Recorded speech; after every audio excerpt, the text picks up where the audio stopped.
ಒಂದು ಹಾಡಿಗೆ ಸ್ಫೂರ್ತಿಯಾದ ಸನ್ನಿವೇಶ ಹೇಳ್ಬೋದಲ್ಲ, ಯಾವುದಾದ ಈಗ ನಾನು ಹಾಲಿನ ಬಗ್ಗೆ, ಅದೇ ಅದೇ ಅದೇ ಹಾಂ ಹಾಂ ಅದೇ ಆ ಥರದಂದರೆ ತುಂತುರು ಅಲ್ಲಿ ನೀರ ಹಾಡ್ತವು ಅದು ಹೇಗೆ ಬರುತ್ತೆ, ಅದೇ ತುಂತುರು ಪದಗಳೇ ಹೇಗೆ? ಅದೇ ಅದೇ ದಿನೇಶ್ ಬಾಬು ಅವರು ಒಂದು ಕತೆ ಹೇಳಿದರು. ದೇವ ಅವರು ಮ್ಯೂಸಿಕ್ ಡೈರೆಕ್ಟ್ರು, ಜಯಶ್ರೀದೇವಿಯವರ ನಿರ್ಮಾಣ. ಪ್ರಸಾದ್ ರೆಕಾರ್ಡಿಂಗ್ ಸ್ಟುಡಿಯೋದಲ್ಲಿ ಇದಕ್ಕೊಂದು ಟ್ಯೂನ್ ಕಂಪೋಸ್ ಮಾಡಿದ್ರು ದೇವ ಅವರು. ಫಸ್ಟು ಕಂಪೋಸ್ ಮಾಡಿ ಅದು ಮೆಲೋಡಿ ಎಲ್ಲ ಕೊಟ್ಟರು, ಕ್ಯಾಸೆಟ್ಟಲ್ಲಿ ರೆಕಾರ್ಡ್ ಮಾಡಿಟ್ಕೊಂಡು. ಇದನ್ನು ಬರೀಬೇಕಾದ್ರೆ ಮಳೆ ಬರ್ತಾಯಿದೆ, ಸರಿ ಇನ್ನೂ ಅವರು ಜಸ್ಟ್ ಬೇಸಿಕ್ ಪ್ರೋಗ್ರಾಮಿಂಗ್ ಮಾಡ್ತಾಯಿದ್ರು. ಆವಾಗ ದಿನೇಶ್ ಬಾಬು ಅವರು ಹೇಳಿದರು, ಇದೇನೆಂದರೆ ಒಂದು ಗಂಡ ಹೆಂಡತಿ ಮಧ್ಯ ಇರತಕ್ಕಂಥ ಒಂದು ಅವಿನಾಭಾವ ಸಂಬಂಧ, ಒಂದು ಪ್ರೀತಿಯನ್ನು ಇಲ್ಲಿ ಹೇಳಬೇಕು ನಾವು, ಜೊತೆ ಒಂದು ನೇಚರ್ ಇಟ್ಕೊಂಡು ಹೇಳಬೇಕು ಅಂತ ಅವ್ರದ್ದು ಉದ್ದೇಶ. ಅಲ್ಲಿ ಹೊರಗಡೆ ಬಾಗ್ಲ ಹತ್ರ ನಿಂತ್ಕೊಂಡಿದ್ದೆ. ಅಲ್ಲಿ ಪ್ರಸಾದ್ ಸ್ಟುಡಿಯೋ ಮುಂಚೆ ಇತ್ತಲ್ಲ ಸರ್, ಹಾಗೆ ಫುಲ್ ಗ್ಲಾಸ್ ಡೋರ್ಗಳು, ಅಲ್ಲಿ ನಿಂತಿದ್ದೆ ನಾನು. ಹೊರಗಡೆ ಮಳೆ ಹಿಂಗೆ ಹನಿ ಬಿಡ್ತಾನಿತ್ತು.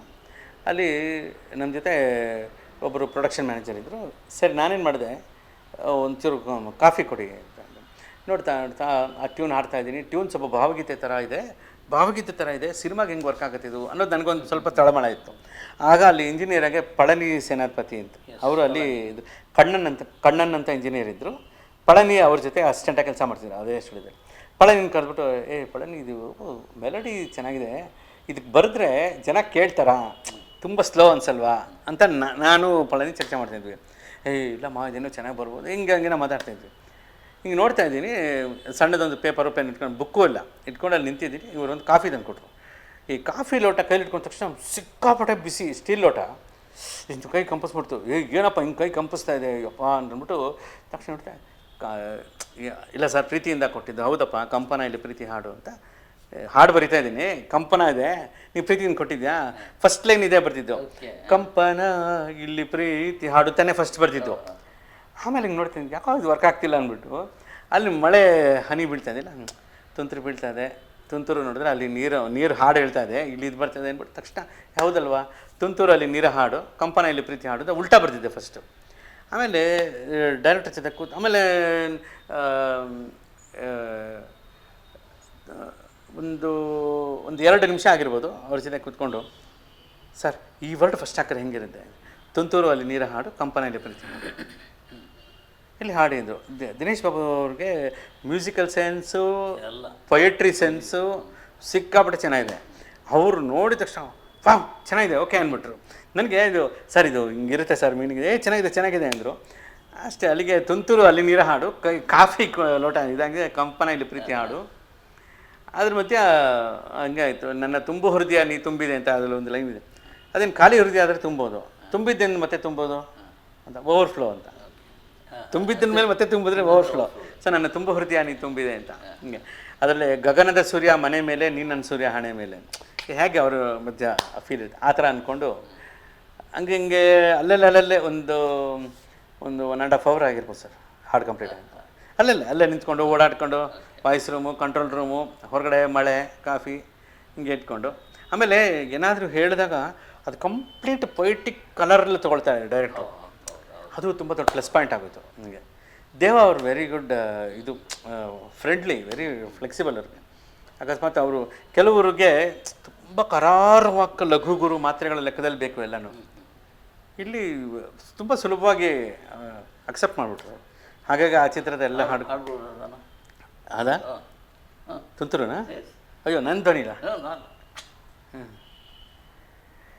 ತುಂತುರು ಅಲ್ಲಿ ನೀರ ಹಾಡು, ಕಂಪನ ಇಲ್ಲಿ ಪ್ರೀತಿ ಹಾಡು, ತುಂತುರು ಅಲ್ಲಿ ನೀರ ಹಾಡು, ಕಂಪನ ಇಲ್ಲಿ ಪ್ರೀತಿ ಹಾಡು. ಹಗಲಿರಲಿ ಈರುಳಿರಲಿ ನೀನಿರದೆ ಹೇಗಿರಲಿ, ನನ್ನ ತುಂಬು ಹೃದಯ ನೀ ತುಂಬಿದೆ, ನಿನ್ನ ಈ ತುಂಬು ಪ್ರೀತಿಯನು ಕಣ್ಣ ಹಾಡಂತೆ ಕಾಯುವೆನು. ಯಾರು ಲವ್ ಲೆಟರ್ ಬರಲಿಲ್ಲ ನಿಮಗೆ? ಬರ್ತಿತ್ತು ಸರ್, ಅದು ಲವ್ ಲೆಟ್ರೇನಾ ಅಂತ ಕಂಡಿಡ್ಕೊಳ್ಳೋಷ್ಟರಲ್ಲಿ ನಾನು ಇಲ್ಲಿ ಕೆಲಸ ಮಾಡ್ಕೊಂಡು ಹೋಗ್ತಿದ್ದೆ. ಅದೇ ನನ್ನ ಏನಂತಾರೆ ಗಮನ ಲವ್ ಲೆಟ್ರ್ ಕಡೆ ಹೋಗಿದ್ದಿದ್ರೆ ಲಿರಿಕ್ ಲೆಟ್ರ್ಗಳು ಬರೀಕಾಗ್ತಿರಲಿಲ್ಲ ನನಗೆ. ಏನಾಯಿತು ಪ್ರೀತಿಸ್ತಾರೆ ಸರ್ ಜನ. ಇವತ್ತಿಗೂ ನನಗೇನು ಅನಿಸುತ್ತೆ ಅಂದರೆ ಅವಕಾಶಗಳ ವೇರಿಯೇಷನ್ಸ್ ಬಗ್ಗೆ ನಾನೇನು ಹೇಳಲ್ಲ, ಅದು ನಮ್ಮ ಕೈಯಲ್ಲಿಲ್ಲ ಅದು ಕೂಡ. ಬಟ್ ಜನ ಕೊಟ್ಟ ಪ್ರೀತಿ ಇವತ್ತು ತುಂಬ ಪ್ರೀತಿಸ್ತಾರೆ, ತುಂಬ ಅಭಿಮಾನಿಸ್ತಾರೆ, ಒಂಥರ ತುಂಬ ಆತ್ಮೀಯತೆ ತೋರಿಸ್ತಾರೆ. ಎಂಥ ಆಶೀರ್ವಾದ ಸರ್ ಅಲ್ವಾ? ಅದಕ್ಕಿಂತ ಇನ್ನೇನು, ಇನ್ನೂ ಚೆನ್ನಾಗಿ ಕೆಲಸ ಮಾಡಬೇಕು, ಇನ್ನೂ ಅವ್ರನ್ನ ಖುಷಿಪಡಿಸೋ ಕೆಲಸ ಮಾಡಬೇಕು ಅಂತ ಅಷ್ಟೇ. ಅಲ್ಲ, ಅಭಿಮಾನಿಗಳ ರೇಂಜ್ ಹೇಗಿರ್ತದೆ? ಇರುತ್ತೆ ಸರ್. ಚಂದ್ರಮುಖಿ ಪ್ರಾಣಸಖಿ ಈ ಚಿತ್ರಕ್ಕೆ ನಾನು ಮ್ಯೂಸಿಕ್ ಮಾಡುವಾಗ ಆ ಸಿನಿಮಾ ರಿಲೀಸ್ ಆಗಿತ್ತು ಅಪರ್ಣ ಥಿಯೇಟ್ರಲ್ಲಿ. ಆವಾಗ ನಮ್ಮ ಒಂದಷ್ಟು ಜನ ಎಲ್ಲ ಫುಲ್ ಹೌಸ್ಫುಲ್ ನೋಡ್ತಾಯಿದ್ದೆ ಆವಾಗ. ಅದು ಪಿಕ್ಚರ್ ಒಳ್ಳೆ ಹಿಟ್. ಅದಕ್ಕೆ ಮ್ಯೂಸಿಕ್ ಆ್ಯಂಡ್ ಲಿರಿಕ್ಸು ಅದು ಅಲ್ಲಿಂದ ಥಿಯೇಟ್ರಿಂದ ಹೊರಗಡೆ ಬರುವಾಗ ಯಾರೋ ಪ್ರೊಫೆಸರ್ಸ್ ಗಂಡ ಹೆಂಡ್ತಿ ವಯಸ್ಸಾಗಿದೆ ಆ ಸಿನಿಮಾ ನೋಡಿ ಬಂದಿದ್ದಾರೆ. ಅಲ್ಲಿ ನಾವೆಲ್ಲ ಹೋಗಿದ್ವಿ ಒಂದಷ್ಟು ಜನ, ಸುಮ್ಮನೆ ಜನಗಳ ರಿಯಾಕ್ಷನ್ ಗಮನಿಸೋಕ್ಕೆ. Full cinema team, director, producer ಎಲ್ಲ ಇದ್ವಿ. ಅಲ್ಲಿಂದ ಅಲ್ಲಿರೋದು ಗೊತ್ತಾಗಿ ಬಂದವರೇ ಎಲ್ಲರ ಮುಂದೆ ಅವಂತ ಕಾಲ್ಗ ಸಾಷ್ಟಾಂಗ ಅಡ್ಡ ಅಪರ್ಣ ಥಿಯೇಟರ್ ಮೈನ್ ಗೇಟ್ ಹತ್ರ ಒಳಗಡೆ ಕಾಲು ಮುಟ್ಟು ನಮಸ್ಕೊಂಡು ನನಗೆ ತುಂಬ ಬೆಚ್ಚಿಬಿಟ್ಟೆ. ಇಷ್ಟು ದೊಡ್ಡವ್ರು ನೀವು ಏನು ಹಿಂಗೆ ಅಂತ, ಯಾರು ನೀವು ಏನಂತ. ಸಿನಿಮಾ ನೋಡಿದ್ವಿ ನಾವು, ಏನು ರೀ ಬ್ಯಾಕ್ಗ್ರೌಂಡ್ ಮ್ಯೂಸಿಕ್ಕು, ಏನು ರೀ ಸಾಹಿತ್ಯ, ಹೆಂಗೆ ಅದು. ಅಯ್ಯೋ ಸರ್ ಏನೋ ಕೆಲಸ ಮಾಡಿದ್ದೀವಿ, ಎಲ್ಲ ಟೀಮ್ ಎಫರ್ಟು ಅಂದೆ. ಇಲ್ಲ ನಾನು ನಿಮಗೆಲ್ಲ ಮಾಡಿದ್ದು, ನಿಮ್ಮಲ್ಲಿರೋ ಸರಸ್ವತಿಗೆ ನಮಸ್ಕಾರ ಮಾಡಿದೆ ಅಂತೇಳಿ. ಅವರು ನೋಡಿದ್ರೆ ಯಾರೋ ಅಲ್ಲ, ಬ್ಲೈಂಡಾಗಿ ಬಂದಿಲ್ಲ, ಅವರು 2 PhD ಮಾಡಿದವರು, ಎಲ್ಲ ಪ್ರೊಫೆಸರ್ಸು ಗಂಡ ಹೆಂಡ್ತಿ, ಮತ್ತು ಅವರ ಮಗ US ಇಂದ ಬಂದಿರುತ್ತೆ. ಅವರೆಲ್ಲ ಬಂದು ನೋಡಿದ್ರು. ಆ ಥರದ್ದೆಲ್ಲ ಕೆಲಸ ಆಗ್ಬಿಡುತ್ತೆ, ಮುಜುಗರ ಆಗ್ಬಿಡುತ್ತೆ. ಅವೆಲ್ಲ ಹಿರಿಯರು ಎಲ್ಲ ಸರಿ ಓಕೆ ನಿಮ್ಮ ಆಶೀರ್ವಾದ ಇರಲಿ ಅಂತ ನಾನು ಪ್ರತಿಯಾಗಿ ನಮಸ್ಕಾರ ಮಾಡಿಬಿಟ್ಟು ಅಲ್ಲಿ ಆ ಋಣ ಅಲ್ಲಿ ಕ್ಲಿಯರ್ ಮಾಡಿ ಒಂದು ಆ ಥರ ಇರುತ್ತೆ ಸರ್. ಅಭಿಮಾನ ಪ್ರೀತಿ ಇರುತ್ತೆ ಅಲ್ಲಲ್ಲೇ. ಯಾವುದನ್ನು ನಾನು ಇಲ್ಲಿ ನೆತ್ತಿಗೇರಿಸ್ಕೊಬಾರ್ದು ಸರ್. ಯಾಕೆಂದರೆ ಅದು ಯಾವುದು ನಮ್ಮ ಇದರಿಂದ ಬಂದಿದ್ದಲ್ಲ ಅಂತ ನನ್ನ ಭಾವನೆ. ಯಾವುದೋ ಒಂದು ಅದೇ ನಾನು ವೈಯಕ್ತಿಕವಾಗಿ ನಾನು ನೋಡೋ ರೀತಿ ಏನಂತಂದರೆ, ಇದು ಯಾವುದು ನಮ್ಮದಲ್ಲ ಅಂತ. ಏನು ಬಂದರೂ ನಮ್ಮದಲ್ಲ ಅದು. ಹಾಗಾಗಿ ಗೀತೆ ಸಾರನು ಅದೇ ಹೇಳುತ್ತಲ್ಲ, ನೀವು ಬರುವಾಗ ಏನು ತೊಗೊಂಬಂದಿಲ್ಲ, ಹೋಗೋವಾಗ ಏನು ತೊಗೊಂಡೋಗಲ್ಲ, ಇರೋದು ನಿಂದಲ್ಲ. ಡಿಟ್ಯಾಚ್ಡ್ ಅಟ್ಯಾಚ್ಮೆಂಟ್ ಅಂತ, ಅಥವಾ ಅಟ್ಯಾಚ್ಡ್ ಡಿಟ್ಯಾಚ್ಮೆಂಟ್ ಜೀವನ ಅಂತ. ಆ ಥರದ ಇರೋದ್ರಿಂದ ಈ ಹೊಗಳಿಕೆ, ಈ ಪ್ರಶಂಸೆ, ಅದು ಇದೆಲ್ಲ ಯಾವುದೂ ನಾವು ನೀವು ನೋಡಿದಿರಲ್ಲ ಸರ್ ನನ್ನ ಇಷ್ಟು ವರ್ಷದಿಂದ. ತಲೆಗೆ ಏರಿಸ್ಕೊಂಡ್ಬಿಟ್ರೆ ಮತ್ತು ಯೋಚನೆ ಮಾಡೋಕ್ಕಾಗೋದಿಲ್ಲ, ಏನೂ ಮಾಡೋಕ್ಕಾಗೋದಿಲ್ಲ. ಅದು ಹಂಗೆ ಅಷ್ಟೇ ಗೌರವವಾಗಿ ತೊಗೊಂಡು ಒಂದು ಅಟ್ಟದ ಮೇಲೆ ಇಟ್ಬಿಟ್ಟು ನಾನು ಕೆಲಸ ಮಾಡ್ಕೊಂಡು ಹೋಗ್ತಾ ಇರಬೇಕು ಅಷ್ಟೇ. ಒಂದು 3 ದಿವಸ ಹಾಂ ಸರ್, ಒಂದು ಕೋಣೆಯಲ್ಲಿ ಕೂಡಾಕಿ ಹಾಂ ಬೀಗ ಹಾಕ್ಕೊಂಡು ಬರ್ತೀನಿ ನಿಮ್ಮನ್ನು. ಓಕೆ, ಒಳಗೆ ಹಾಕಿ ಓಕೆ, ಏನು ಮಾಡ್ತೀವಿ? ಏನು ತೊಂದರೆ ಇಲ್ಲ ಸರ್. ಏನು ಯಾರು ಬೀಗ ಹಾಕಿದ್ದು ಅಂತ ಫಸ್ಟಿಗೆ ನೋಡ್ತೀನಿ ಸರ್. ಯಾವ ಉದ್ದೇಶಕ್ಕೆ ಹಾಕಿದ್ದು ಅಂತ ನೋಡ್ತೀನಿ ಸರ್. ಅವ್ರ ಉದ್ದೇಶ ಫುಲ್ಫಿಲ್ ಮಾಡೋಕ್ಕೆ ನಾನು ಸಪೋರ್ಟ್ ಮಾಡ್ತೀನಿ ಸರ್. ಒಳಗೆ ಏನು ಮಾಡ್ತೀವಿ? ಮೆಡಿಟೇಷನ್ ಮಾಡ್ತೀನಿ, ಧ್ಯಾನ ಮಾಡ್ತೀನಿ. ನೀವು ಎಷ್ಟು ನೀವು ಐಸೋಲೇಟೆಡ್ ಆಗ್ತೀವೋ ನಾವು ನಮ್ಮನ್ನು ಅರ್ಥ ಮಾಡ್ಕೊಳಕ್ಕೆ ಜಾಸ್ತಿ ದಾರಿ ಆಗುತ್ತೆ. ಅವ್ರು ನನ್ನ 3 ದಿನ ನನ್ನ ಕೂಡಾಕದೆ ಹೊರಗಡೆ ಬಿಟ್ಟಾಗ ನಾನು ಪ್ರಪಂಚ ಅರ್ಥ ಮಾಡ್ಕೋಬೋದು. ಆ 3 ದಿನ ಒಳಗೆ ಕೂಡಾಕಿದಾಗ ನನ್ನ ಒಳಗಿನ 100 ದಿನಗಳನ್ನು ನಾನು ಅಬ್ಸರ್ವ್ ಮಾಡ್ಕೋಬೋದು. ಅಂತರಂಗ ನೋಡ್ಕೊತೀನಿ ಸರ್. ಮೆಡಿಟೇಷನ್ ಮಾಡ್ತೀನಿ, ಧ್ಯಾನ ಮಾಡ್ತೀನಿ. ಅದರಿಂದನೇ ನನ್ನ ಇಂಟೆನ್ಷನ್ಸ್ ಅವ್ರಿಗೆ ತಲುಪುತ್ತೆ. ಏನಿದೆ ಮಾಡೋದಿಲ್ಲ. ತುಂಬ ಹಸಿವಿನಿಂದ ಇದ್ದದೇನಾಯ್ತಾ? ಇದೆ ಸರ್, ಇದೆಯಲ್ಲ ಸರ್, ಇದ್ದೇ ಇರುತ್ತೆ. ಹಸಿವಿನಿಂದ ಇದ್ದೇನಿರುತ್ತೆ. ನಾನು ಏನಂದರೆ ಈಗ ಅದನ್ನು ಮರ್ತಿಲ್ಲ, ಬಟ್ ಅದ್ರ ಬಗ್ಗೆ ಮಾತಾಡೋಕ್ಕೆ ಹೋಗ್ತಾಯಿಲ್ಲ ಸರ್. ಯಾಕೆಂದರೆ ಮತ್ತೇನಾಗುತ್ತೆ, ಮೈಂಡು ಗಜಿಬಿಚಿ ಆಗುತ್ತೆ. ಈಗ ತಿಳಿಯಾಗಿರೋ ನೀರು ನಾನೇ ಕದಡ್ಕೊಂಡು ಮತ್ತೆ ತಿಳಿಯಾಗಲಿ ಅಂತ ಬಿಟ್ಟಾಗ ಕಣ್ಣು ಮುಂದೆ ಅಲ್ಲಿ ಅನ್ನ ಇದ್ದರೂ ನಾನು 3 ದಿನ ಉಪವಾಸ ಇರಬೇಕು ಆ ನೀರಿಗೋಸ್ಕರ. ಆ ಪರಿಸ್ಥಿತಿ ಬೇಡ. ಇನ್ನೇನಿದ್ರೂ ಕೂಡ ನೆಕ್ಸ್ಟ್ ಏನು ಒಳ್ಳೆಯದು, ವಾಟ್ ನೆಕ್ಸ್ಟ್, ಒಳ್ಳೇದೇನು ಮಾಡಬೇಕು, ಒಳ್ಳೇದೇನು ಯೋಚಿಸ್ಬೇಕು, ಒಳ್ಳೇದು. ಹಾಗಾಗಿ ನಾನೇನು ಮಾಡ್ತೀನಿ, ಕಷ್ಟಪಟ್ಟಿದ್ದ ದಿನ, ಹಸಿವು ದಿನ ಇದ್ದೇ ಇದೆ. ಅದು ಸಾಮಾನ್ಯವಾಗಿ ಇದ್ದೇ ಇರುತ್ತೆ ಎಲ್ಲರ ಲೈಫಲ್ಲೂ, ನನಗೂ ಇದೆ. ಬಟ್ ನಾನು ಅದನ್ನು ಹೆಚ್ಚು ಮೆಲ್ಕು ಹಾಕೋಕ್ಕೆ ಹೋಗಲ್ಲ ಸರ್. ಮರ್ತಿಲ್ಲ ಯಾವುದನ್ನು, ಬಟ್ ಅದನ್ನು ನೆನೆಸ್ಕೊಳಕ್ಕೆ ಹೋಗಲ್ಲ. ಮತ್ತೆ ನೆನೆಸ್ಕೊಂಡಾಗ ಒಂದಷ್ಟು ಸನ್ನಿವೇಶಗಳನ್ನ ನಾನು ರೀಕಾಲ್ ಮಾಡಿ ತಳಲೆ ಕಸ ಕಡ್ಡಿ ಎಲ್ಲ ಮತ್ತು ತಿಳಿ ನೀರಾಗಿ, ಆ ತಿಳಿ ನೀರು ಮತ್ತು ಗಲೀಜಾಗಿ ಅದನ್ನು ನ್ಯಾಚುರಲ್ ಡೈಲ್ಯೂಟ್ ಆಗಬೇಕು. ಇಲ್ಲಾಂದರೆ ಅಕ್ವಾಗಾರ್ಡಲ್ಲಿ ಹಾಕೊಂಡು ತುರುಕ್ಬಿಟ್ಟು ಕ್ಲೀನ್ ಮಾಡಿಸ್ಕೋಬೇಕು. ಅವೆಲ್ಲ ರಗಳೆ. ಅದಕ್ಕಿಂತ ಅದು ನನ್ನ ಟೈಮ್ ವೇಸ್ಟು. ನನ್ನ ಪ್ರಕಾರ ಪಾಠ ಕಲ್ತಿದ್ದೀನಿ. ಹಸಿವಿನ ಬೆಲೆ ಈಗಲೂ ಗೊತ್ತು ನನಗೆ. ಅದಕ್ಕೆ ನೀವು 3 ದಿನ ನನ್ನ ಒಂದು ಕೋಣೆಯಲ್ಲಿ ಕೂಡಾಕಿ ಬೀಗ ಹಾಕೊಂಡು ಹೋದ್ರೂ ಫುಲ್ ನಾನು ಧನಾತ್ಮಕವಾಗಿ ಮೆಡಿಟೇಷನ್ ಮಾಡ್ತೀನಿ ಅಂತ ಹೇಳಿದೆ, ಇನ್ನೊಬ್ರಿಗೆ ಒಳ್ಳೆಯದೇ ಬಯಸ್ತೀನಿ ಅಂತ ಹೇಳಿದೆ. ಅದು ಆ ಮನಸ್ಥಿತಿ ಬಂದಿದೆ ಅಂದಮೇಲೆ ಅದರಿಂದ ಹಸಿವಿನಿಂದ ಪಾಠ ಕಲ್ತಿದ್ದೀನಿ ನಾನು. ಮತ್ತೆ ಆ ಹಸಿವು ಯಾಕೆ ಬಂತು ಅಂತ ಹೋದಾಗ ಎಲ್ಲೋ ಒಂದು ಕಡೆ ಮತ್ತೆ ಈ ಒಂದು ಕಾನ್ಸಂಟ್ರೇಷನ್ ಡೈವರ್ಟ್ ಆಗಿಬಿಡ್ತೀನೋ. ಹಾಗಾಗಿ ನಾನು ಅದನ್ನ ನೋಡ್ಕೊಂಡು ಹೋಗೋದಿಲ್ಲ ಸರ್. ನಂದು ನೋಡ್ಕೊಳ್ಳಲ್ಲ, ಇನ್ನೊಬ್ರದ್ದು ನೋಡೋದಿಲ್ಲ ನಾನು. ಈಗ ನನ್ನ ಮುಂದೆ ಒಬ್ಬರು ಬರ್ತಾರೆ, ಅವ್ರದ್ದೇನೋ ಸಮಸ್ಯೆಗಳಿರುತ್ತೆ, ಸಮಸ್ಯೆಗಳಿಂದನೇ ಬಂದಿರ್ತಾರೆ ಅಂದ್ಕೊಳ್ಳೋಣ. ಸಮಸ್ಯೆ ಬಗ್ಗೆ ಮಾತಾಡೋದಿಲ್ಲ, ಸಾಧ್ಯತೆ ಬಗ್ಗೆ ಮಾತ್ರ ಮಾತಾಡ್ತೀನಿ ಅಲ್ವಾ ಸರ್? ಅದು ಇದನ್ನು ನಿಮ್ಮ ನೋಡೇ ಕಲ್ತಿದ್ದು, ನಿಮ್ಮ ಥರ ಹಿರಿಯರನ್ನ ನೋಡೇ ಕಲ್ತಿದ್ದು. ನನ್ನ ಸುತ್ತಮುತ್ತ ಇದ್ದವರೆಲ್ಲ ಹಿರಿಯರೇ. ನಾನು ಬಂದಾಗ ಸರ್ ಗೊತ್ತು, ನಾನು ಚಿಕ್ಕ ಹುಡುಗ ಅಂದರೆ ನಾನು ಒಬ್ಬನೇ ಇದ್ದಿದ್ದು ಅವಾಗ, ಇನ್ನೆಲ್ಲ ದೊಡ್ಡವರೇ. ಆ ಟೈಮಲ್ಲಿ ನಾನು ಅಷ್ಟು ಜನ ದೊಡ್ಡವ್ರ ಜೊತೆ ಇದ್ದ ಮೇಲೆ ಅವ್ರ ಗುಣ ಸ್ವಭಾವ ಸ್ವಲ್ಪ ಬೇಡವಾ, ಅದಕ್ಕೆ. ಹಂಗಾಗಿ ನನಗೇನೆಂದರೆ ಯೋಚನೆ ಮಾಡೋಕ್ಕಾಗಲ್ಲ ಸರ್. ತಪ್ಪಾಗಂತೂ ಯೋಚನೆ ಮಾಡೋದೇ ಇಲ್ಲ, ಯಾವುದನ್ನು ಕೆಟ್ಟದಾಗಂತೂ ಯೋಚನೆ ಮಾಡೋದೇ ಇಲ್ಲ, ಅವಶ್ಯಕತೆಯೂ ಇಲ್ಲ, ನಮ್ಗೆ ಆ ಅಧಿಕಾರವೂ ಇಲ್ಲ ಇದು. ಆಮೇಲೆ ನಾವು ನಮ್ಮ ವಿಷಯ ಬಂದಾಗ ನಾವು ಲಾಯರ್ ಆಗ್ತೀವಿ, ಇನ್ನೊಬ್ಬರ ವಿಷಯ ಬಂದಾಗ ಜಡ್ಜ್ ಆಗಿಬಿಡ್ತೀವಿ ಅಲ್ಲ ಸರ್, ತೀರ್ಪುಗಾರರಾಗ್ಬಿಡ್ತೀವಿ. ಇದು ಅದೇಂತ ಜಡ್ಜ್ ಮಾಡಿಬಿಡ್ತೀವಿ. ನಮಗೇನು ಅಧಿಕಾರ ಇದೆ ಜಡ್ಜ್ ಮಾಡೋಕ್ಕೆ? ನಾವ್ಯಾರು? ನಿಮ್ಮನ್ನು ಜಡ್ಜ್ ಮಾಡೋಕ್ಕೆ ನಾನು ಯಾರು ಅಲ್ಲ. ಬಿಟ್ಬಿಡು, ಅವ್ರವ್ರ ಪರಿಸ್ಥಿತಿಗಳಲ್ಲಿ ಅವ್ರವ್ರ ಡ್ರಾಮಾ, ಅವ್ರವ್ರ ನಾಟಕ, ಜಗನ್ನಾಟಕ, ಜಗವೇ ಒಂದು ನಾಟಕ ನಡೀತಾ ಇದೆ. ನಿನ್ನ ಪಾತ್ರ ಬಂದಾಗ ನೀನು ನೀಟಾಗಿ ನಿಭಾಯಿಸು. ಅದಕ್ಕೆ ಬದುಕು ಅನ್ನೋದು ಹೇಗೆ ಅಂದರೆ, ನೀ ದಬಾಯಿಸಿ ಬದುಕೋದಲ್ಲ, ನಿಭಾಯಿಸಿ ಬದುಕೋದಂತ. ಒಬ್ಬರನ್ನೊಬ್ರು ನೀನು ದಬಾಯಿಸಿ ಏನು ಪ್ರಯೋಜನ ಆಯ್ತಪ್ಪ? ನಿನಗೂ ಟೆನ್ಷನ್, ಅವ್ರಿಗೂ ಟೆನ್ಷನ್. ಅದಕ್ಕೆ ನೀಟಾಗಿ ನಿಭಾಯಿಸು. ನೀನು ಮೆಚೂರ್ಡ್ ಆಗಿರ್ತೀವಿ, ಅವನು ಮೆಚೂರ್ಡ್ ಆಗಿರ್ತಾನೆ ಅಲ್ವಾ ಸರ್? ಆ ಥರ. ಈಗ ನನ್ನ ಹತ್ರ 100 ರೂಪಾಯಿ ಜೇಬಿನಲ್ಲಿದ್ದು ನಾನು 2 ಕಿಲೋಮೀಟ್ರ್ ಆರಾಮಾಗಿ ನಡ್ಕೊಂಡು ಹೋಗಬಲ್ಲ. ದುಡ್ಡು ಇಲ್ಲದೆ ಬಸ್ಸಿಗೆ ಟಿಕೆಟ್ ಇಲ್ಲ ಅಂತ 2 ಕಿಲೋಮೀಟ್ರ್ ನಡೆಯೋದಿದೆಯಲ್ಲ, ಅಳು ಬರುವಂಥ ಸಂದರ್ಭ. ಹೌದು, ನಾನು ಎಷ್ಟೋ ಸಲ ಹಾಗೆ ಆಗ್ಬಿಟ್ಟಿದೆ. ಆಗಿದೆ, ನಿಮ್ಗೆ ಆಗಿದೆ, ನಿಮ್ಗೆ ತುಂಬ ಆಗಿದೆಯಲ್ಲ ಆ ಥರ. ಎಲ್ರಿಗೆಲ್ಲ ಆಗುವಂಥದ್ದೇ. ದುಡ್ಡು ಇದ್ದಾಗ ಅದು ಸಮಸ್ಯೆನೇ ಅಲ್ಲ ನಮಗೆ, 2 ಕಿಲೋಮೀಟ್ರ್. ಬಟ್ ದುಡ್ಡಿಲ್ಲದೆ ಬಸ್ಸಿಗೆ ಟಿಕೆಟಿಗೆ ದುಡ್ಡಿಲ್ಲದೆ ನಡ್ಕೊಂಡು ಹೋಗೋದಿದೆಯಲ್ಲ, ಆಗ ಮಾತ್ರ ಫೀಲ್ ಆಗೋದು ಬೇರೆ. ಹೌದು. ಬಟ್ ಏನಂದರೆ ನಾವು ಈಗಲೂ ಆ ಒಂದು ಚಿಂತೆಗಳಲ್ಲೇ ಇದ್ದೀವ, ಆದ್ದರಿಂದ ಏನಾದರೂ ಚಿಂತನೆಗೆ ದಾರಿ ಮಾಡ್ಕೊಂಡಿದ್ದೀವ ಅಂತ ನೋಡಬೇಕಾಗುತ್ತೆ ಅಲ್ವಾ ಸರ್? ಆ ಚಿಂತೆ ಇದ್ದಿದ್ದು ನಿಜ ಒನ್ ಟೈಮು. ಮತ್ತೆ ಅದೇ ಪರಿಸ್ಥಿತಿನ ನೀವು ಚಿಂತನೆಯಾಗಿ ಕನ್ವರ್ಟ್ ಮಾಡ್ಕೊಂಡ್ರೆ ನಮಗೆ ಮತ್ತೆ ಎಲ್ಲೋ ಹೋಗೋದಿಲ್ಲ ಮನಸ್ಸು. ಇಲ್ಲಾಂದರೆ ಮತ್ತೆ ಈಗ ಅಲ್ಲಲ್ಲೋ ಕಲ್ಲಲ್ಲ ಮಾಡ್ಕೊಳ್ಳೋದು ಬೇಡ ಅಂತ, ಅದೊಂದು ನನ್ನ ಪಾಯಿಂಟು ಸರ್. ಯಾಕೆಂದರೆ ಒಂದು ನಾನು ಅಂದ್ಕೊಳ್ಳೋದು, ನಾನು ಸ್ಟಾರ್ಟಿಂಗ್ ಮಾತಾಡ್ಕೊಂಡು ಸರ್, ನಾವು ಪಾಸಿಟಿವ್ ಆಗೇ ಮಾತಾಡ್ತೀವಿ ಅಂತ. ಮನುಷ್ಯನಿಗೆ ಜನ್ಮ ಅನ್ನೋದೆಷ್ಟು ಪಾಸಿಟಿವ್ ವಿಷಯನೋ, ಮರಣ ಕೂಡ ಪಾಸಿಟಿವ್ ವಿಷಯನೇ. ಸಾಯೋ ಟೈಮಲ್ಲಿ ಪಾಸಿಟಿವ್ ಮೈಂಡ್ಸೆಟ್ಟಲ್ಲೇ ಸಾಯೋಣ.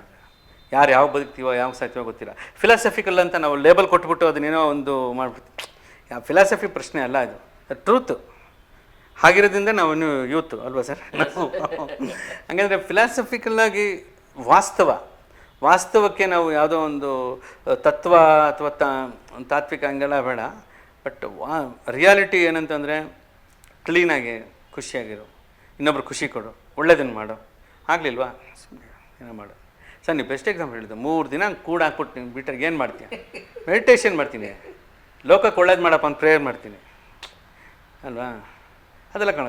ಮತ್ತೆ ನಾನು ಅದಕ್ಕೆ ಜಲ್ಡಿ ಹಿಡ್ಕೊಂಡು ಇಷ್ಟು ದೂರ ಬಂದ ಮೇಲೆ ಮತ್ತೆ ಕಸ ತೆಗೆದು ಅದ ಮೇಲೆ ಹಾಕ್ಕೊಂಡು ಮತ್ತೆ ಜಲ್ಡಿ ಹಿಡಿಯೋಕ್ಕೆ ಹೋದಾಗ ನಿಜವಾಗ್ಲೂ ನಾನು ಉಪವಾಸ ಸಾಯ್ತೀನಿ. ಮತ್ತೆ ಅದಿದೆಯಲ್ಲ, ಆವತ್ತಿನ ದಿವಸ ನನ್ನ ಉಪವಾಸ ಏನಿತ್ತು, ಆವತ್ತಿನ ದಿವಸ ನನಗೆ 8 ಆಣೆ ಇರಲಿಲ್ಲ, 4 ಆಣೆ ಇರಲಿಲ್ಲ, 20 ಕಿಲೋಮೀಟ್ರು ನಡೆದಾಡ್ಕೊಂಡು ಓಡಾಡ್ತಿದ್ದೆ, ಇವೆಲ್ಲ ಇತ್ತಲ್ಲ, ಅದು ಜೀವನದಲ್ಲಿ ಮೇಲೆ ಬರೋ ಪ್ರಯತ್ನ, ಓಡಾಟಗಳು, ಜೀವನದ ಒಂದು ಉನ್ನತಿ ಕಡೆ ನಮ್ಮ ಗಮನ ಇತ್ತು, ಅನಿವಾರ್ಯತೆಗಳು ಇತ್ತು.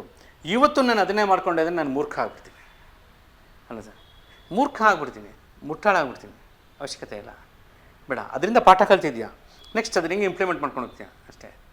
ಒಂದು ಬಾಲು ಸರಿಯಾಗಿ ಅವ್ನು ಬ್ಯಾಟ್ ಮಾಡೋಕ್ಕಾಗದೆ ಎಲ್ಲೋ ಸ್ವಲ್ಪ ತಪ್ಪು ಮಾಡ್ದೆ ಅಂದಾಗ ಮತ್ತೊಂದು ಸತಿ ಅದೇ ಬೌಲ್ ಮಾಡೋವಾಗ ಇವ್ನು ಪ್ರಿಪೇರ್ ಆಗಿಲ್ಲದೆ ಹೋದರೆ ಬ್ಯಾಟಲ್ಲಿಟ್ಟು ನಾವು ಹೋಗ್ಬಿಡ್ಬೇಕು ಫೈಲಿಂಗ್ಗೆ ಅಷ್ಟೇ ಅಲ್ಲ ಸರ್? ನನಗೇನು ಅನಿಸುತ್ತೆ ಗೊತ್ತಾ, ಪ್ರೇಮ ಕವಿ ಕೆ ಕಲ್ಯಾಣ್ ಜೊತೆ ನಾನು ಮಾತಾಡ್ತಾ ಇಲ್ಲ, ಯಾರೋ ಸ್ವಾಮೀಜಿ ಜೊತೆ ಮಾತಾಡ್ತಿದ್ದೀನಿ ಅಂತ ಅನಿಸುತ್ತೆ ಸರ್. ಕಲರಿಂದನಾ? ಇಲ್ಲ, ಮಾತಿನ ಕಲರಿಂದ ಸರ್. ಏನೋ ಗೊತ್ತಿಲ್ಲ ಸರ್. ಪ್ರೀತಿ ಒಳಗಿದೆ, ಪ್ರೇಮ ಒಳಗಿದೆ, ಅದು ಜೀವನ ಪ್ರೀತಿ ಇದೆ. ಬಟ್ ಅದೆಲ್ಲ ಇಷ್ಟಕ್ಕೆ ಸೀಮಿತ ಮಾಡ್ಕೊಬಾರ್ದು ಅಂತ ನನ್ನ ಪ್ರೀತಿಯನ್ನು, ನನ್ನೊಳಗೆ ಇರುವಂಥ ನಿಸ್ಪೃಹವಾದ ಪ್ರೀತಿಯನ್ನು, ತುಡಿತವನ್ನು ಕೇವಲ ನಾನೇನು ಕಣ್ಣಿಂದ ನೋಡ್ತೀನಿ, ಕಿವಿಯಿಂದ ಕೇಳ್ತೀನಿ, ನನ್ನ ಪಂಚೇಂದ್ರಿಯ ಗಮನಕ್ಕೆ ಏನು ಬರುತ್ತೆ ಅಷ್ಟಕ್ಕೆ ನಾನು ಸೀಮಿತ ಮಾಡ್ಕೊಂಡ್ಬಿಟ್ರೆ ನನಗೆ ಮಾತ್ರ ಯೂಸ್ ಆಗ್ಬೋದು. ಆ ಸೀಮೋಲ್ಲಂಘನ ಸೀಮಿತ ಮಾಡ್ಕೊಳ್ಳದೆ ಅದನ್ನೊಂದು ಚೂರು ದಾಟಿದ್ರೆ, ಸೀಮೋಲ್ಲಂಘನ ಮಾಡಿದರೆ ಖಂಡಿತ ಒಳ್ಳೆ ಪದ ಅಲ್ಲ ಸರ್? ನೋಡಿ, ಇವೆಲ್ಲ ನೀವೇ ಕೊಡ್ತಾ ಇರೋದು, ನೀವು ಸೈಲೆಂಟಾಗಿ ಪದ ಕೊಡ್ತಾ ಇದ್ದೀರಾ. ಈ ಸೀಮೋಲ್ಲಂಘನ ಮಾಡಿಕೊಂಡಾಗ ನಮ್ಮ ನಂತರವೂ ಈ ವಿಚಾರಗಳು ಒಂದು 10 ಜನಕ್ಕೆ ಮಾದರಿ ಆಗುತ್ತೆ. ಈಗ ನಮ್ಮ ಥರ ಪರಿಸ್ಥಿತಿನೇ ಇನ್ನೊಬ್ಬ ಅನುಭವಿಸ್ತಾನೆ, ಯಾವತ್ತೋ ಒಂದಿನ ಅನುಭವಿಸ್ತಾ ಇರ್ತಾನೆ. ಅವನಿಗೆಲ್ಲೋ ಒಂದು ಕಡೆ ಡಲ್ ಆದಾಗ ಅವ್ನಿಗೊಂದು ಮೋಟಿವೇಟ್ ಮಾಡುತ್ತೆ. ಅದು ನನ್ನ ನಂಬಿಕೆ ಸರ್. ಇನ್ನೊಬ್ಬರನ್ನ ಆಗಿ ಅನ್ನೋದಕ್ಕಿಂತ ನನಗೇನೋ ವೈಯಕ್ತಿಕವಾಗಿ ಆ ರಿಯಲೈಸೇಷನ್ಸ್ ಬರ್ತಾಯಿದೆ. ಈಗಲೂ ನೀವು ಎಂಥ ಕಮರ್ಷಿಯಲ್ ಹಾಡ್ಕೊಟ್ರು ನಾನು ನಿಮ್ಮ ಮುಂದೆನೇ ಬರಿತೀನಿ, ಕಮರ್ಷಿಯಲ್ ಹಾಡ್ಕೊಟ್ಟು ನಿಮ್ಮ ಮುಂದೆನೇ ಮಾಡ್ತೀನಿ, ಮಾಡಬಲ್ಲೆ, ಅಹಂಕಾರದಿಂದ ಅಲ್ಲ, ವಿನಯ ವಿಧೇಯತೆಯಿಂದನೇ ಮಾಡಬಲ್ಲೆ. ಆದರೆ ಹಾಗಂತ ಮಾತ್ರಕ್ಕೆ ನಾನು ಆ ಚೌಕಟ್ಟಿನಲ್ಲಿ ಇರಬೇಕಂತೇನಿಲ್ಲ, ನನ್ನ ಒಳಗೆ ನಾನು ಬೇರೆ ರೀತಿಯಲ್ಲೇ ಇರ್ತೀನಿ ಅಂತ. ಹಾಗಾಗಿ ನಾನು ಇಲ್ಲಿ ನಿಮ್ಮ ಮುಂದೆ ಎಲ್ಲ ಓಪನ್ ಆಗ್ತಾ ಇದೆ ಅಷ್ಟೇ ವಿಷಯ. ನೀವಿರೋದಕ್ಕೆ ಬೇರೆ ಇದ್ದರೆ ಮತ್ತೆ ನಾನು ಈ 2ನೇ ಲೈನ್ ಬರೆಯೋ ಹಿಂಗಾಯಿತು, 5ನೇ ಲೈನ್ ಬರೆಯೋ ಹಿಂಗಾಯಿತು, ಮತ್ತೆ ಅಲ್ಲಲ್ಲೇ ಈ ಚಕ್ಲಿ ಕೋಡ್ಬಳೆ ಸುತ್ಕೊಂಡು ಇರೋದಕ್ಕಿಂತ ಇದು ತುಂಬ ಉಳ್ಕೊಳುತ್ತೆ ಅನಿಸುತ್ತೆ ಸರ್. ಯೋಗ ಮತ್ತು ಯೋಗ್ಯತೆ ಬಗ್ಗೆ ಸರ್, ಎರಡು ದೇವರಿಗೆ ಭಗವಂತನೇ ಕೊಡೋದು. ನನ್ನ ಪ್ರಕಾರ ಯೋಗವು ಯೋಗ್ಯತೆಯು ಭಗವಂತನೇ ಕೊಡೋದು. ಇದನ್ನು ತುಂಬ ಸರಳವಾಗಿ ಹೇಳಬೇಕು ಅಂದರೆ ನಾನು ನಂಬೋದು 2 ವಿಷಯ ಸರ್. ಒಂದು ನನ್ನ ಬೆವರು, ಇನ್ನೊಂದು ಆ ದೇವರು. ಯೋಗ ಮತ್ತು ಯೋಗ್ಯತೆಗಳು ಅಲ್ಲೇ ಇರುತ್ತೆ. ನಮ್ಮ ಯೋಗ್ಯತೆ ಅನ್ನೋದು ಹೇಗೆ ನಮ್ಮ ಸರ್ಕಮ್ಟೆನ್ಸಸ್ಸಿಂದ ಬರುತ್ತೆ, ಯೋಗ ಅನ್ನೋದು ನಮ್ಮ ಪೂರ್ವಜನ್ಮದಿಂದ ಬರಬೇಕು. ಪೂರ್ವಜನ್ಮ ನಾವು ನೋಡಿದ್ದೀವ, ಪುನರ್ಜನ್ಮ ನೋಡಿದ್ದೀವಿ, ಅವೆಲ್ಲ ಬೇರೆ ಸಬ್ಜೆಕ್ಟ್. ಅದು ವಿಶ್ಲೇಷಣೆ ಮಾಡೋಷ್ಟು ಅಥವಾ ಅದನ್ನು ಕೇಳುವಷ್ಟು ಯಾರಿಗೂ ವ್ಯವಧಾನಗಳಿರಲ್ಲ. ಒಂದೇನೆಂದರೆ ಯೋಗ್ಯತೆಗಳು, ಯೋಗಗಳು, ಅರ್ಹತೆಗಳು ಎಲ್ಲವೂ ಎಲ್ಲರಿಗೂ ಇದೆ. ಅದು ಇದೆ ಅಂತ ತೋರಿಸ್ಬೇಕು ಯಾರಾದರೂ, ಆವಾಗ ಗೊತ್ತಾಗುತ್ತೆ. ಅದು ಒಂದು ಜಾಗದಲ್ಲಿ, ಒಂದು ಕತ್ತಲೆಯಲ್ಲಿ ಹೊಳೆಯುವ ರತ್ನ ಇಟ್ಟರು ಕತ್ತಲೆ ಕಪ್ಪಗೆ ಇರುತ್ತೆ. ಅದೇನು ಬೆಳಕು ಬೀಳಬೇಕು, ಟಾರ್ಚ್ ಬಿಡಬೇಕು, ಆ ಪ್ರಯತ್ನ ಆಗಬೇಕು. ಆ ಪ್ರಯತ್ನ ಇಲ್ಲಿ ಅರಿವಿನಿಂದ ಆಗುತ್ತೆ. ಸೊ ಅರಿವೇ ಗುರು ಅಂತ ದೊಡ್ಡವ್ರು ಹೇಳ್ದಂಗೆ ಅರಿವಿನಿಂದ. ಆ ಅರಿವು ಹೇಗೆ ಬರೋದು? ಅನುಭವದಿಂದ ಬರುತ್ತೆ. ಅನುಭವ ಹೇಗೆ ಬರೋದು? ವಾತಾವರಣದಿಂದ ಬರುತ್ತೆ. ಸೊ ಆ ವಾತಾವರಣ ಸರಿಯಾಗಿ ಇಟ್ಕೊಳ್ಳೋದು ಬಿಡೋದು ನಮ್ಮ ವಿವೇಚನೆಗೆ ಬಿಟ್ಟಿದ್ದು. ವಿವೇಚನೆ ಎಲ್ಲಿಂದ ಬರುತ್ತೆ? ನಮ್ಮ ಅಭಿರುಚಿಯಿಂದ ಬರುತ್ತೆ. ಅಭಿರುಚಿ ಎಲ್ಲಿಂದ ಬರುತ್ತೆ? ಹೀಗೆ ನೋಡ್ಕೊತ ಹೋದಾಗ ಫೈನಲ್ಲಿ ಎಲ್ಲ ಬಂದು ಇಲ್ಲಿ ಒಂದು ಕಡೆ ಕೂತ್ಕೊಳ್ತೀವಿ, ಇಲ್ಲಿ ಒಂದು ಕಡೆ ಕೂತ್ಕೊಳುತ್ತೆ. ಸೊ ಇಲ್ಲಿ ಕ್ಲೀನಾಗಿ ಎಲ್ಲ ಕ್ಲೀನ್ ಆಗುತ್ತೆ ಅಂತ, ಇಲ್ಲಿ ಕ್ಲೀನಾಗಿ ಎಲ್ಲ ಕ್ಲೀನ್ ಆಗುತ್ತೆ ಅಷ್ಟಲ್ವಾ? ಇಲ್ಲಿ ಕ್ಲೀನಾಗಿ ಎಲ್ಲ ಕ್ಲೀನ್ ಆಗುತ್ತೆ ಅಂತ ಅಲ್ಲ ಸರ್? ಇದರಿಂದನೇ ಅಲ್ವಾ ಓಂಕಾರ ಬಂದೆ. ನಾಭಿ ಹೃತ್ಕಂಠದಿಂದ ಆ ಮಾ ಸೇರಿ ಸೃಷ್ಟಿ ಸ್ಥಿತಿ ಲಯ ಎಲ್ಲ ಸೇರಿ ಒಂದು ಓಂಕಾರ ಎಂಬ ಒಂದು ಶಬ್ದ ಕ್ರಿಯೇಟ್ ಆಗಿ ಅದರಿಂದ ಇವೆಲ್ಲ ಹುಟ್ಕೊಂಡಿದೆ. ಅಂದಮೇಲೆ ಈ ಸೃಷ್ಟಿ ಕ್ರಿಯೆಯೂ ಹಾಗೆ ಆಗಿದೆ. ನೀವು ದೇವ್ರು ನಂಬೇಡಿ, ಜ್ಯೋತಿಷ ನಂಬೇಡಿ, ಗ್ರಹಗಳು ನಂಬೇಡಿ, ನಕ್ಷತ್ರ ನಂಬೇಡಿ, ಲಗ್ನ ರಾಶಿ ಎಲ್ಲ ಬಿಟ್ಟಾಕಿ ಭೂಮಿ ಇರೋದು ನಿಜ. ಕರೆಕ್ಟ್ ಟೈಮಿಂಗಲ್ಲಿ ಭೂಮಿ ತಾನು ಸುತ್ಕೊಳ್ಳೋದು ನಿಜ. ಕರೆಕ್ಟ್ ಟೈಮಿಂಗಲ್ಲಿ ಅದು ಸೂರ್ಯನ ಸುತ್ತೋದು ನಿಜ. ಈ ಸೌರಮಂಡಲದಲ್ಲಿ ಅಷ್ಟು ಪ್ಲ್ಯಾನೆಟ್ಸ್ ಇರೋದು ನಿಜ. ಆ ಥರ ಎಷ್ಟೋ ಸೌರಮಂಡಲಗಳು ಇರೋದು ನಿಜ. ಆ ಬಾಹ್ಯಾಕಾಶ ಅನ್ನೋದಕ್ಕೆ ಎಲ್ಲೇನೇ ಇಲ್ಲ. ಇಷ್ಟೆಲ್ಲದ್ರ ಮಧ್ಯೆ ಎಲ್ಲೋ ಸಣ್ಣ ತುಣುಕಾಗಿದ್ದಾಗ ಆ ರಿಯಾಲಿಟಿನ ಭಗವಂತ ಅರ್ಥ ಮಾಡಿಸಿದಲ್ಲಿ ಇಲ್ಲಿ ನಮ್ಮೊಳಗೆ ಅದನ್ನು ಕಂಡುಕೊಳ್ಳೋ ಪ್ರಯತ್ನ ಆಗಬೇಕು. ಅದಾದಾಗ ನಮಗೆ ಕ್ಲೀನ್ ಆಗುತ್ತೆ ಅಂತ ನನ್ನ ಭಾವನೆ. ಕೆಲಸ ಮಾಡೋಣ ಕಮರ್ಷಿಯಲಾಗಿ, ಏನು ಬೇಕಾ ನಾನು ಕ್ಯಾರಮ್ ಬೋರ್ಡ್, ಬೊಂಬಾಟಾಗ ಆಡೋಣ, ಕ್ರಿಕೆಟ್ ಆಡೋಣ, ಜಾಲಿಯಾಗಿ ಮಾಡೋಣ, ಹೋಗೋಣ, ಎಲ್ಲ ಓಕೆ, ಅದು ಓಕೆ. ಈ ಭೂಮಿ ಮೇಲಿರೋ ಅಸ್ತಿತ್ವಕ್ಕೆ, ಈ ಅಸ್ತಿತ್ವದ ಒಂದು ವಿಚಾರಕ್ಕೆ ನಾವು ಏನು ನಮ್ಮ ಆ್ಯಕ್ಟಿವಿಟೀಸ್, ನಮ್ಮ ಚಟುವಟಿಕೆಗಳು ಇದೇ ಇರುತ್ತೆ, ಇರಲೇಬೇಕು. ಬಟ್ ನೀವು ಅದಕ್ಕೆ ನಿಮಗೇಂತ ಉಂಟು, ಬೆಳಗ್ಗೆಯಿಂದ 4:15 6 ಒಂದು ಟೈಮ್ ಇರುತ್ತೆ. ಆ ಟೈಮ್ ನೀವು ಬರೆಯೋ ಟೈಮು, ನಾನು ಧ್ಯಾನ ಮಾಡೋ ಟೈಮು, ಆ ಟೈಮಲ್ಲಿ ನಾವು ಕೂತ್ಕೊಂಡ್ಬಿಟ್ರೆ ಅಲ್ಲಿ ನಮ್ಮ ರಿಯಲೈಸೇಷನ್ಸ್ ಆಗುತ್ತೆ. ಅದನ್ನು ನಾವು ಅರ್ಥ ಮಾಡ್ಕೊಂಡ್ಬಿಟ್ರೆ ನಮ್ಮ ನಂತರವೂ ಇನ್ನೊಬ್ರಿಗೆ ಉಪಯೋಗ ಆಗುತ್ತೆ, ಇಲ್ಲ ನಮಗೆ ಮಾತ್ರ ಸೀಮಿತ ಆಗುತ್ತೆ. ಹಾಗಾಗಿ ಆ ರೀತಿ ಅನ್ನಿಸ್ತಾ ಇದೆ. ಇದ್ರ ಯಾಕೆ ಹೇಳಿದೆ ಅಂದರೆ, ಅಜನೀಶ್ ಲೋಕನಾಥ್ ಈಗ ಸಿಕ್ಕಾಪಟ್ಟೆ ಡಿಮಾಂಡ್ ಇರೋ ಹೌದು ಸಂಗೀತ ನಿರ್ದೇಶಕ. ಆತಂತ ಕೇಳಿದೆ ಯೋಗ ನಂದು ಯೋಗನೇ ಯೋಗ್ಯತೆ ಇರೋರು ಸಿಕ್ಕಾಪಟ್ಟೆ ಜನ ಇದ್ದಾರೆ, ಲಕ್ಷಾಂತರ ಜನ ಇದ್ದಾರೆ. ಬಟ್ ನನಗೆ ಯೋಗ ಇರೋದ್ರಿಂದ ಇದು ಪದವಿ ಪಡೀಲಿಕ್ಕೆ ಅನುಕೂಲ ಆಯಿತು ನನಗೆ ಅಂತೇಳಿ ಫ್ಲ್ಯಾಟಾಗಿ ಹೇಳ್ಬಿಟ್ರು. ಇಲ್ಲ, ಬಟ್ ಅಜನೀಶ್ ಲೋಕನಾಥ್ ನನ್ನ ಜೊತೆ ಇರುವಾಗಲೂ ತುಂಬ ಒಳ್ಳೆ ಹಾರ್ಡ್ ವರ್ಕರು, ಒಳ್ಳೆ ಕೆಲಸ, ಒಳ್ಳೆ ಹಾರ್ಡ್ ವರ್ಕರು, ತುಂಬ ಚೆನ್ನಾಗಿ ಪ್ರೋಗ್ರಾಮಿಂಗೆಲ್ಲ ಮಾಡ್ತಿದ್ರು. ಅಜನೀಶು, ಅರ್ಜುನ್ ಜನ್ಯ, ಅಭಿಮನ್ ರಾಯ್ ಎಲ್ಲರೂ ನಮ್ಮಲ್ಲೇ ಒಟ್ಟೊಟ್ಟಿಗೆ ವರ್ಕ್ ಮಾಡೋ ಟೈಮ್ ಅದು.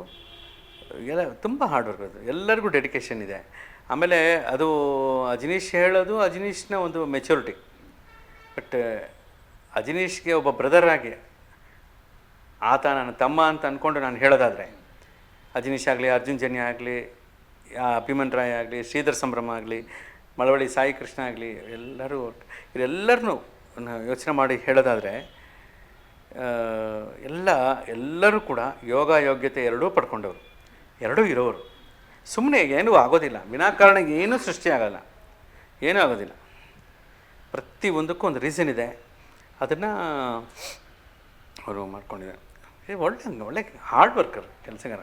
ಬಟ್ ಅವನ ಮೆಚ್ಯೂರಿಟಿ ಇರ್ಬೋದು ಬಹುಶಃ. ಇಲ್ಲ ನನಗೇನು ಇನ್ನು ಯೋಗ ಅವ್ರು ಹೇಳಿದ್ದು ಒಂದು ನಿಜ, ಯೋಗ್ಯತೆ ಇರೋರು ಇದ್ದಾರೆ. ಬಟ್ ಅಜ್ಜುನೇ ಯಾಕೆ ಆಯ್ಕೆ ಮಾಡ್ಕೊತು ಟೈಮು? ಯೋಗ ಯೋಗ್ಯತೆ ಎರಡೂ ಇದೆ. ಮೇಲಾಗಿ ಎರಡಕ್ಕಿಂತ ಹೆಚ್ಚಾಗಿ ವಿಧೇಯತೆ ಇದೆ. ನನಗಿಷ್ಟ ಆಗಿದೆ ಅದೇ. ಇವರೆಲ್ಲರಲ್ಲೂ, ಎಲ್ಲ ನನ್ನ ಸ್ನೇಹಿತರಲ್ಲೂ ಕೂಡ ಮೊನ್ನೆ ಪ್ರಗತಿಗೆ ಬಂದಂಥ ಪ್ರಮೋದ್ ಮರವಂತೆ ಅಂತ ತಮ್ಮನನ್ನು ಸೇರಿಸಿ ಪ್ರತಿಯೊಬ್ಬರಿಗೂ ವಿಧೇಯತೆ ಇದೆ, ವಿನಯ ಇದೆ. ಅಂತ ಖುಷಿ ಕೊಡೋ ವಿಷಯ. ಆಗ ಆಗತ್ತೆ. ಅದಕ್ಕೆ ದೊಡ್ಡವರು ಹೇಳ್ತಾರಲ್ಲ, ಪ್ರತಿಭೆಗಿಂತ ಪ್ರವರ್ತನೆ ಮುಖ್ಯ ಅಂತ. ಪ್ರತಿಭೆ ಓಕೆ, ಹೆಂಗೋ ಬರುತ್ತೆ, ಆಗುತ್ತೆ. ಪ್ರವರ್ತನೆ ಮುಖ್ಯ ಆಗುತ್ತೆ. ಅದರಿಂದ ಸೌಂದರ್ಯ ನೋಡಿ ಹತ್ತಿರ ಬರ್ಬೋದು, ಕ್ಯಾರೆಕ್ಟರ್ ನೋಡಿ ಜೊತೆ ಬಾಳೋದು ಅಲ್ವಾ? ಅಲ್ಲ ಸರ್, ಆ ಥರ ಇಷ್ಟ ಆಗುತ್ತೆ. ಏನೋ ಈ ಸುದ್ದಿ ಮನೆಯಲ್ಲಿ ನೋಡಿ ಇಷ್ಟು ಒಳ್ಳೆಯ ವಿಚಾರಗಳನ್ನು ನೀವು ಮಾಡ್ತಾ ಇರ್ತೀರಿ. ಇನ್ನೊಂದು ಇದೆ, ಹೇಳಿ ಸರ್. ಗುರು ಗುರಿ. ಹಾಂ, ಗುರು ಗುರಿ ಎರಡೂ ಇರಲಿಲ್ಲ ನನಗೆ. ಹೀಗೆ ಹೋಗ್ಬೇಕು ಅಂತ ನನಗೆ ಗೊತ್ತೇ ಇಲ್ಲ, ಏನು ಸುಮ್ಮನೆ ಬಂದೆ. ಗುರುವೂ ಇರಲಿಲ್ಲ. ನಿಮ್ಮ ಗುರು ಆಮೇಲೆ ಯಾರ ಗುರು ಸಿಕ್ಕಿದ್ರಾ? ಇಲ್ಲ. ಅವಾಗ ಅರಿವೇ ಗುರು ಆಗುತ್ತೆ. ಅರಿವೇ ಗುರು ಆಗುತ್ತೆ. ನಿಮ್ಮ ಅರಿವು, ನಿಮ್ಮ ಸ್ಪೃಹೆ, ನಿಮ್ಮ ಸ್ಮೃತಿ, ನಿಮ್ಮ ಮತಿ ನಿಮ್ಮ ಗುರು ಆಗುತ್ತೆ ನಿಮಗೆ. ಅದೇ ದಾರಿ ತೋರಿಸಿದ್ದೆ. ಹೌದು, ಖಂಡಿತ. ಅದು ಗುರಿ ತೋರಿಸಿದ್ದೆ. ಹೌದು. ಗುರಿ ಮುಟ್ಟಿದೆ ಅಂತಲ್ಲ, ಬಟ್ ಇರಲಿಲ್ಲ ಆಗ ಅಂತ. ಇದನ್ನು ಹೇಗೆ ಹೇಳ್ಬೋದು ಅಂದರೆ ಬೇರೆ ಥರ, ಈ ಅರಿವಿನಿಂದ ಗೆದ್ದವ್ರನ್ನ ಧಣಿ ಅಂತಾರೆ. ಈ ಧಣಿಗಾರಿಕೆ ಅಂತ, ಧಣಿ. ಈ ಧಣಿಗಾರಿಕೆ ಹೆಂಗೆ ಅಂದರೆ ಒಂಥರ ಗಣಿಗಾರಿಕೆ ಇದ್ದಂಗೆ. ಗಣಿಲಿ ಕೆಲಸ ಮಾಡೋರು ಇಲ್ಲಿ ಲೈಟ್ ಹಾಕೊಂಡು ಹಿಂಗೆ ಕೆಲಸ ಮಾಡ್ತಾರಲ್ಲ, ಆ ಥರ ಇಲ್ಲಿ ಅರಿವೇ ಗುರು, ಅರಿವೇ ಬೆಳಕು. ಗಣಿಗಾರಿಕೆ ಮಾಡೋರು ಇಲ್ಲಿ ಬೆಳಕು ಹಾಕ್ಕೊಂಡು ಮಾಡ್ದಂಗೆ ಧಣಿಗಾರಿಕೆ ಕೂಡ ಅರಿವು ಅನ್ನೋ ಟಾರ್ಚ್ ಹಾಕೊಂಡು ಹಿಂಗೆ ಹೋಗ್ತಾ ಇರಬೇಕಾಗುತ್ತೆ. ಅದು ಗುರು ಆಗುತ್ತೆ ನಿಮಗೆ. ಏನಂದರೆ ಕೆಲವೊಮ್ಮೆ ಗುರುಗಳನ್ನು ಹೊರಗಡೆ ಹುಡುಕ್ಬೇಕಾಗತ್ತೆ. ಕೆಲವು ನಮ್ಮೊಳಗೆ ಕೊಟ್ಬಿಟ್ಟಿರ್ತಾನೆ ಭಗವಂತ ಗುರುವನ್ನು, ನಮ್ಮಲ್ಲೇ ಕೊಟ್ಟಿರ್ತಾನೆ. ಎಲ್ಲವೂ ನಮ್ಮಲ್ಲೇ ಇದೆಯಲ್ಲ. ಈ ಏನೆಲ್ಲ ನಾವು ನೋಡ್ತೀವಿ ಎಲ್ಲ ನಮ್ಮ ಒಳಗೆ ಇರುವಂಥದ್ದೇ ವಿಚಾರಗಳು. ಅದನ್ನು ನಾವು ಕರೆಕ್ಟಾಗಿ ಚಾನಲೈಸ್ ಮಾಡ್ಕೊಂಬಿಟ್ಟೆ ಆಗುತ್ತೆ. ಹಂಗಾಗಿ ನಿಮ್ಮ ಅರಿವು ನಿಮ್ಮ ಗುರು ಆಗಿದೆ, ಗುರಿ ಆಗಿದೆ. ಇನ್ನೂ ನೀವು ಸವಸಬೇಕಾದ ತುಂಬ ಇದೆ ಇನ್ನೂ. ಬಟ್ ಇಷ್ಟಾಗಿದೆ, ಇನ್ನೂ ಇದೆ. ಬಟ್ ಅದು ನಿಮಗೆ ಬಹಳ ಮಾರ್ಗ ತೋರಿಸ್ತದೆ. ಇಲ್ಲಿವರೆಗೂ ನಡೆಸಿದೆ, ಅಲ್ಲಿವರೆಗೂ ನಡೆಸಲ್ವಾ? ಹಾಗೆ ಆಗುತ್ತೆ ಅದು. ನೀವು ನಂಬ್ತೀರಾ? ದೇವರೆಲ್ಲ ನಂಬ್ತೀರಿ? ದೇವರನ್ನ 100% ನಂಬ್ತೀರಾ? ಏನದು? ನಾಮ ಹಾಕ್ತೀವಿ. ಹಾಕಿದ್ದೀರಾ? ಕುಂಕುಮ. ಓಕೆ.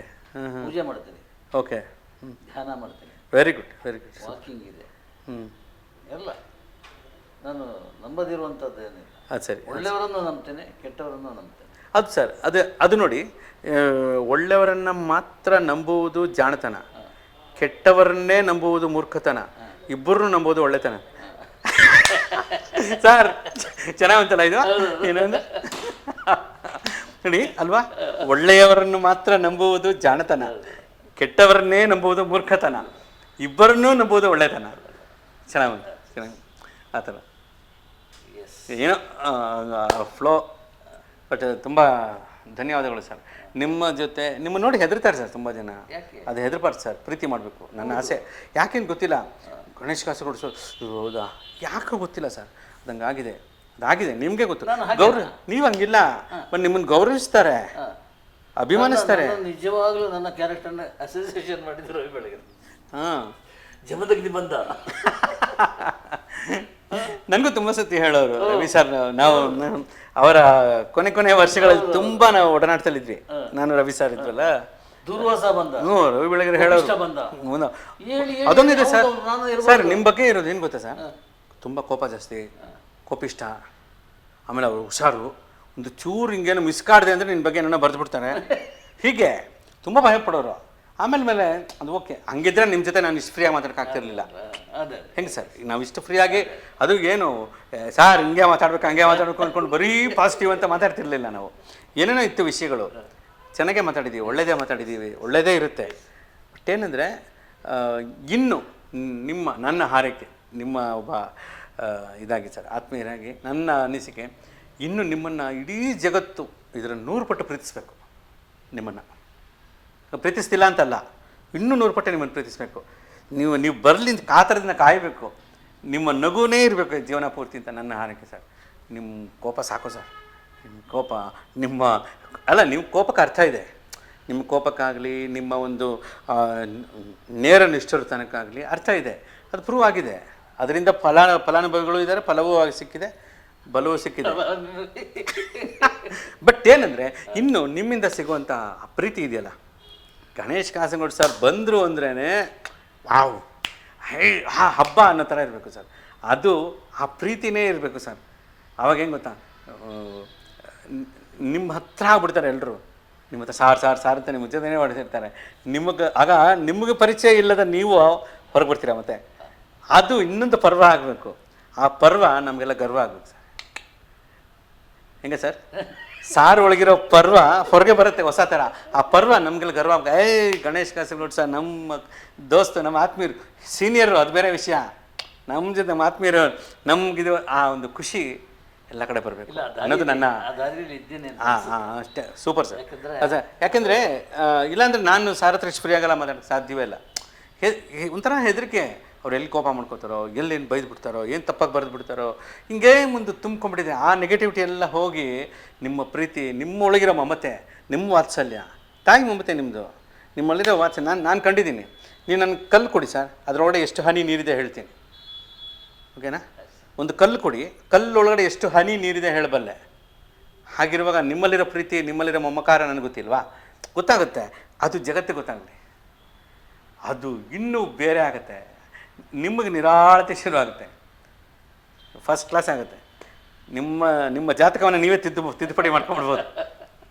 ಯುವರ್ ಅಥಾರಿಟಿ ಆಗ್ಬಿಡ್ತೀನಿ ಆ ಥರ ಸರ್. Thank you. ತುಂಬ ಸಂತೋಷ ಸರ್. ನಿಮ್ಮ ಸುದ್ದಿ ಮನೆಯ ಈ ಅಂಗಳದಲ್ಲಿ ನನ್ನ ಮೊದಲನೇ ಸಂದರ್ಶನ ತಾವು ಮಾಡಿದ್ದೀರಾ.